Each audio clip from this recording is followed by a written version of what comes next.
su-aasha kale ah hadduu ninku xaaskiisa ku xila furo ma furmaysaa haa way furmaysa hadduu idhaahdo xaaskaygu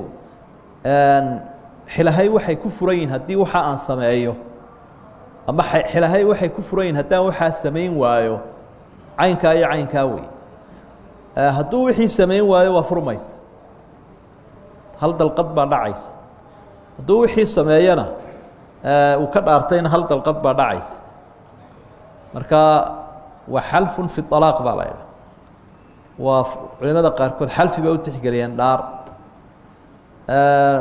kollaybana nebigu wuxuu xusay sala allahu calayhi wasalam waxaa lagu dhaaran karaa asmaada ilaah iyo magaciisa wey marka jumhuurulculamaa waxay qabaan markuu qofku caynkaa yidhaahdo wixiina uu sameeyo uu ka dhaartay ama uu samayn waayo hal dalqay ka furmaysa sida xalku uu noqonayo si uu soo ceshan lahaa hadday sogol yihiinna culimadii iyo maxkamaddu kala xidhiidhi wallahu subxaana wa tacaala aclam ilaahay subxaana wa tacaala sheekha ha barakeeyo innagana ilaahay subxaana wa tacala inagu anfaco intaasaynu ku soo gebagabayn doonaa su-aalihii aynu maanta ugu talagalnay waa inoo dersiga xiga iyo isu soo noqod wanaagsan wajazaakum allahu khayra asalaamu calaykum waraxmat ullahi tacala wabarakaatu